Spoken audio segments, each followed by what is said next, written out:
5 inches, 4.5 in Lamontville, New York. We got 4.2 inches in Gardnertown, Peekskill, 3.5 inches and 1.5 inch in West Milford, New Jersey. And we did have those icing accumulations as well. Believe it or not, the highest one was in Central Park at 0.2 of an inch. We got about 1/10 of an inch in Danbury, Montgomery, Putnam Valley, and Jefferson Township, all picking up about 1/10 of an inch of icy accumulations on top of the tree branches and any other surfaces that were untreated. On our live red sweep of Storm Tracker 4, you can see that most of the moisture has pulled away, but as I zoom in here, we'll look at one spot where we still have some light rain and freezing rain falling, and that is going to continue as we head into the evening hours, but this will start to taper off, and then the big story will become the wind.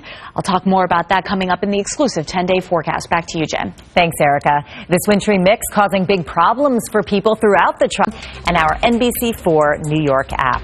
And turning now to the weather, the Tri-State's most accurate and precise radar. Storm Tracker 4 is tracking some icy weather out there, so we're going to get now to Storm Team 4's Erica Grow with a look at what we can expect tonight and tomorrow. That's right, Jen. And right now, Storm Tracker 4's red sweep not picking up much of anything. Most of the rain and the ice has moved out for the most part, though. I did see one more little band of showers that could graze us before midnight overnight tonight. So don't be surprised if there's a couple other raindrops falling before the night is over. But for the most part, we're just going to clear things out overnight tonight, and then the big story becomes the wind. Those winds quickly pick up as we head into the overnight hours. Watch out for black ice as well Monday morning, as temperatures will get well below freezing for most of the Tri-State, but those gusty and dangerous winds will be with us all day on Monday. Right now, we're already below the freezing mark in Danbury. Temperatures didn't really budge much at all today. 31 in Reading, 33 in Stamford and Westport. Most of us had temperatures that were warm enough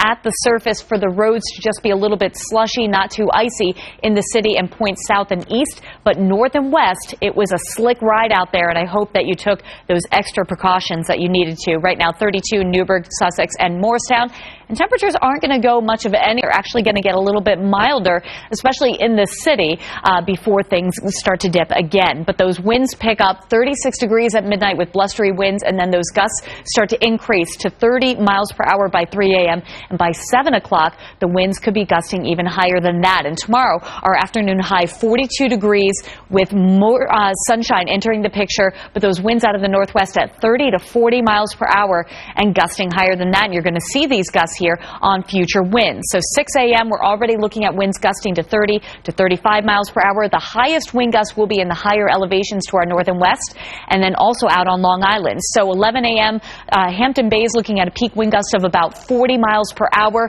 as we head into the evening commute. In the backyard, tied down or brought inside, because those winds are going to blow anything lingering around. And as you mentioned, Jen, there is that potential for some damage because of the trees having that little coating of ice, and then the winds come along, and that could cause some problems. So just be very wary of that risk. Right, they're heavier than usual. Absolutely. Thanks, Erica. And Bruce Breck is here now with a look at sports at the Garden again. It's $239 per month.